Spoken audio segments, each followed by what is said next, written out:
Problème de Artaud. Alors peut-être que vous pouvez y répondre, parce que quand on voit qu'Artaud va disparaître, c'est quand même, moi qui suis, malgré mon nom, un vieux grenoblois, j'ai toujours connu Artaud et ça me fait quelque chose de le voir disparaître. Mais c'est à la fois vis-à-vis de la ville, mais aussi un autre problème plus important, c'est l'évasion fiscale, puisque tous ces libraires, c'est pas le seul, hein, Artaud, d'autres vont suivre. Au niveau de Paris, c'est une catastrophe, puisqu'il n'y aura plus de librairie. Nous, on connaît Artaud, mais il y en aura d'autres. Et c'est l'évasion fiscale, parce que les grandes compagnies se trouvent en Irlande, par exemple. Je ne me souviens plus le nom, c'est pas Amazon, c'est Amazon. Amazon qui se trouve en Irlande et qui ne paye rien du tout, qui ne paye rien, alors que vous avez soulevé, les taxes sont énormes, j'en sais quelque chose moi-même. Donc j'aimerais bien avoir votre avis, c'est quand même terrible de voir Artaud disparaître.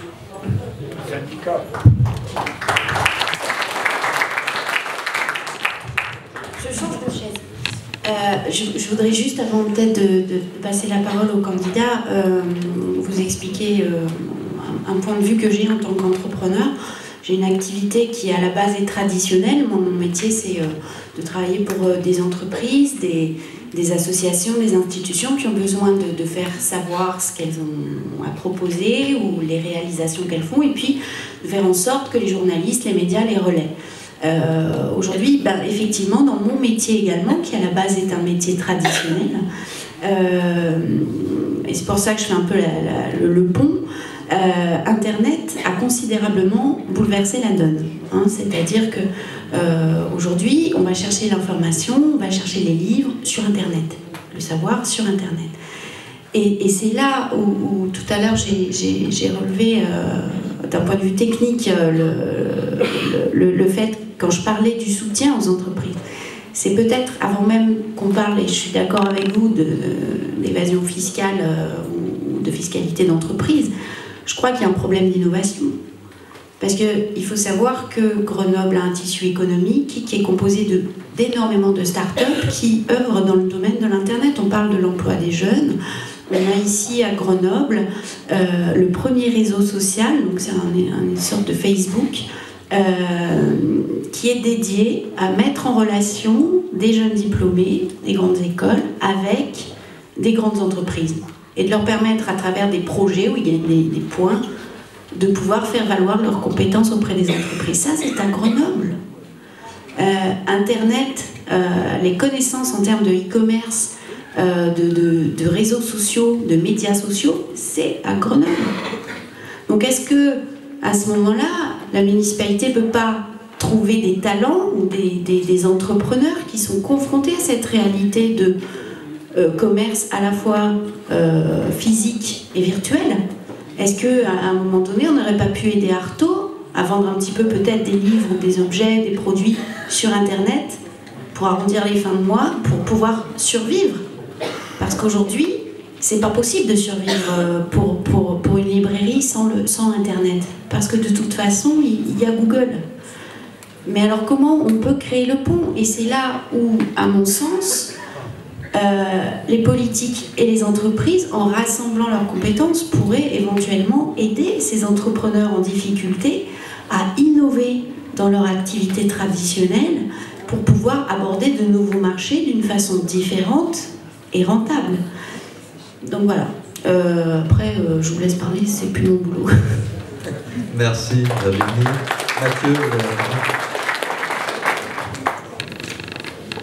C'est un sujet extrêmement délicat. Il est certain que, en tous les cas très probablement, dans l'industrie des biens culturels, on a probablement sous-estimé l'impact du e-commerce. Il y a un autre exemple, un métier national, c'est Virgin. Bon. Alors, que peut faire la collectivité? Et qu'est-ce qu'elle ne peut pas faire? C'est d'autant plus délicat qu'en l'occurrence, derrière, c'est un fonds de pension américain. Hein. Donc vous imaginez bien que, vu de l'autre côté de l'Atlantique, Bon, il y a les tableaux de bord, il y a la rentabilité, et la décision, elle n'est pas ici.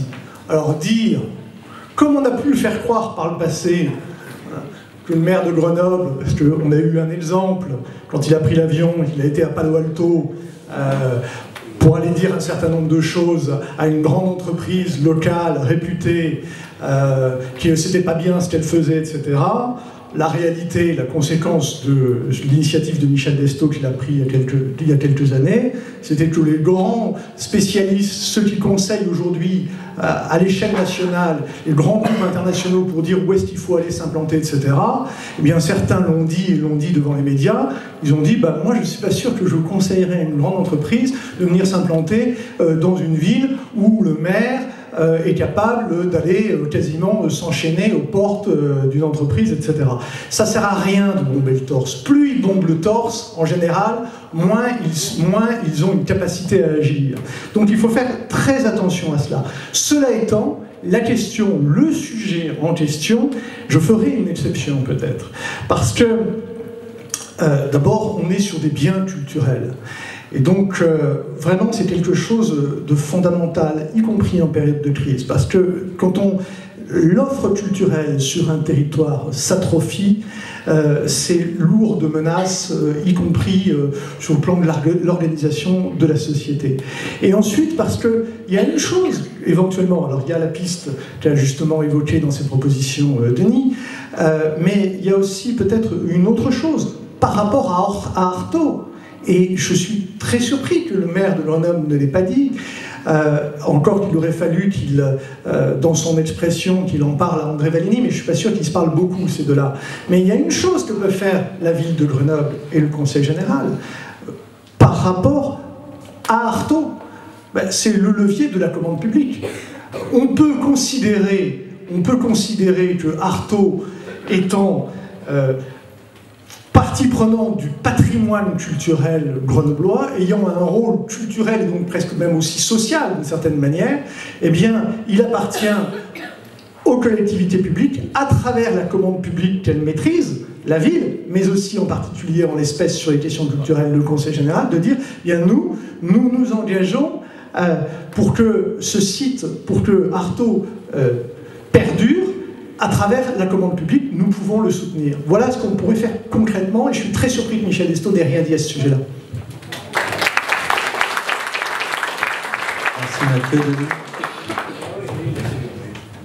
Écoutez, cher docteur, si nous étions en responsabilité, je crois qu'il y a 5 mesures très précises, concrètes. Premier élément, un vrai centre-ville, comme l'indiquait tout à l'heure M. Vialet, ce n'est pas un centre-ville qui se réduit comme une peau de chagrin. Alors c'est ce qui se passe à Grenoble depuis plusieurs années. C'est un centre-ville que vous animez de façon multipolaire. Le problème de la Grande Rue, c'est qu'elle ne mérite son nom que sur les 15 premiers mètres, il y a 5 ans, avec la fin du Palais Delphinal, avec tout ce qui fait qu'au bout de tout ce qui nous ramène sur les berges, comme M. Vialet disait de manière fantastiquement concrète, mais la vie elle est concrète. La Grande Rue ne mérite plus son nom. Et par conséquent, il faut réanimer l'autre pôle. Il faut avoir une conception multipolaire du centre-ville. Monsieur Deleyris, le professeur Deleyris qui est ici présent, a très très bien présenté dans un document la logique qui était celle de cette conception multipolaire. Deuxième élément, parce qu'il faut amener du client. Le commerçant qui croit qu'il est tellement bon que même s'il est au bout d'une impasse, le client va venir, généralement il ne reste pas ouvert longtemps. Il faut être, comme l'indiquait à juste titre M. Vallet, il faut être autour, M. Guidon au tout début, autour de très très grandes locomotives. Deuxième, donc, logique urbanistique totalement différente. Deuxième élément, la municipalité doit se battre contre un dispositif national qui est une aberration totale, qui est le prix unique du livre, la loi Lang de 81. Là aussi, ayez une attitude de bon sens. Si vous êtes un petit, la force du petit, c'est la réactivité, c'est bouger. Si vous êtes un petit éditeur, vous savez sortir un livre, vous apercevez que dans la zone du 15 €, ça ne sort pas, il vaut mieux le passer à 9 plutôt que de garder tout un stock sur les bras.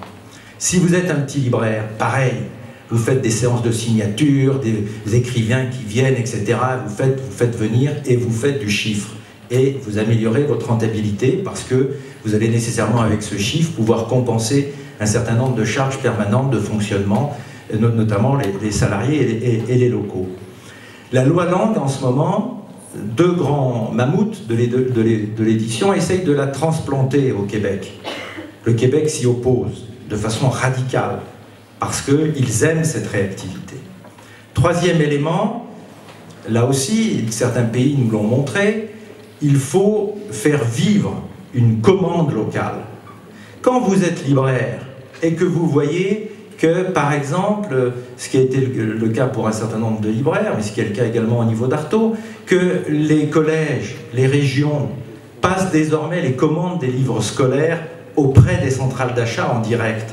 Chaque fois, c'est du chiffre d'affaires que vous perdez. Et comme vous gardez un certain nombre de charges sur les bretelles, par définition, à fur et à mesure que ce chiffre d'affaires fond comme neige au soleil, un jour vous franchissez, vous passez en dessous du seuil d'équilibre. Quatrième élément, le dossier d'Artaud est particulier, en effet, et j'ai eu Clémence hier, la déléguée syndicale des personnels, parce que c'est une décision d'un grand groupe international qui est l'actionnaire principal du groupe Chapitre.com. Et là, il faut, c'est tout le rôle du comité de crise, comme je l'indiquais tout à l'heure, il faut que les pouvoirs ensemble avec tous les partenaires, dont les banquiers locaux, qui sont souvent d'organismes paramunicipaux particulièrement mal gérés. Parce que comme pourquoi ces personnes qui créent des trous en permanence auraient-ils un seul moment l'idée de gérer la trésorerie des collectivités publiques de façon à l'alléger, à l'améliorer? Non, c'est en fonction des banquets, en fonction des sorties, en fonction des séances dans telle ou telle structure paramunicipale de clientélisme que nous connaissons bien. Il faut qu'un chef d'entreprise, avec l'expérience du chef d'entreprise, tape pour un certain nombre de commerces qu'il faut défendre, tape le poing sur la table, et si des banquiers ne suivent pas, les comptes publics seront modifiés en conséquence dès l'affectation budgétaire suivante. Car cinquième élément, Virginie a raison, Internet va modifier les choses, mais le comportement humain est très étonnant. La télévision n'a pas tué la radio. La multiplication des chaînes n'ont pas tué les chaînes généralistes. Finalement, dans le temps, la capacité de résistance d'un certain nombre de supports est remarquable. Il y a des ajustements. Et quand vous êtes tout seul, dans le nez sur le guidon, à pédaler pour faire le chiffre d'affaires, dégager des résultats, répondre aux banquiers, aux conseillers, etc., vous n'avez pas en effet nécessairement ni le temps ni les moyens pour avoir cette vision stratégique que Bernard Guidon évoquait, parce qu'il l'a vécu professionnellement pendant des années et des années. Et c'est là où un comité de crise a son rôle. Vous prenez par exemple la chaîne Borders en Amérique du Nord. Qu'est-ce qu'elle a fait? Elle s'est désengagée du tout livre pour faire vivre des opérations à destination de la restauration, des soirées découvertes gastronomie, ce qui marche très très bien. Elle a adapté son métier de base aux évolutions du marché. Le métier de base n'a plus vocation à rester le même indéfiniment tout le temps, il faut l'adapter. Et lorsque une collectivité considère qu'il y a un certain nombre de structures qui font partie du patrimoine public, je rappelle que toute l'édition à Grenoble, c'est la famille Artaud. C'est Benjamin Artaud, c'est ses liens. La librairie nouvelle n'était que le cousin de Benjamin Artaud. Bon. Il faut bagarrer, et c'est vrai qu'en ce qui me concerne, je vais vous donner un exemple très précis. Quand j'ai eu Clémence et qu'elle m'a dit « je rencontrerai M. Destau samedi » et qu'hier j'étais devant les actualités télévisées de France 2 à 20h et que je le voyais sortir de la rue de Solferino, je pense qu'il aurait mieux fait de recevoir les salariés hier après-midi et de ne pas attendre samedi. Ça, c'est une différence fondamentale entre nous.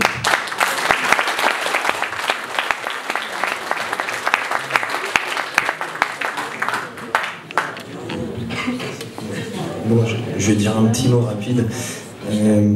Donc l'engagement politique, on le sait tous, c'est multiple et je pense qu'on se doit d'aller sur le terrain. Et là justement, on est en train de parler entre guillemets de la vraie vie. de la vie des entrepreneurs, des entreprises et des structures qui créent de l'emploi. Donc là, je voulais juste ajouter un petit mot par rapport à la référence de Virginie tout à l'heure et du jeune qui a créé ce réseau social visant à mettre en relation des jeunes étudiants, des entreprises et puis donc des porteurs de projets. Donc ce créateur finalement a pu voir son entreprise se développer grâce à une structure qu'on appelle l'incubateur, voilà, l'incubateur de l'école de management.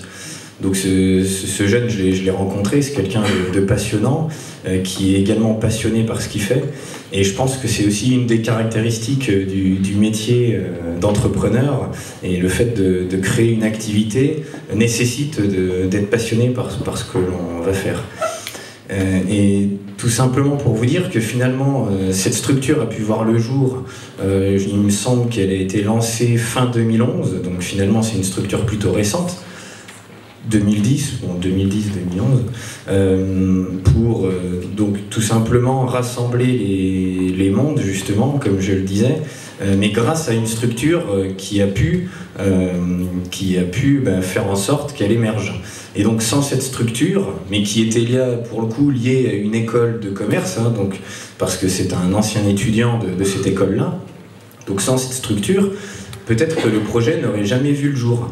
Et je me rappelle de ses premiers mots quand je lui avais dit, parce que bon, moi j'avais simplement fait un module dans ma scolarité de création d'entreprise, et on sait que l'idée première est souvent cabotée. Et je lui ai dit, mais alors, quelle a été votre idée première ? Et alors là, je vais vous surprendre, je pense, il pensait faire au début un pressing à bas coût pour les étudiants, voilà, parce qu'il était parti du constat que les étudiants avaient du mal à s'occuper de leurs vêtements, qui ramenaient tout chez les parents le week-end, et donc pour faciliter l'entretien,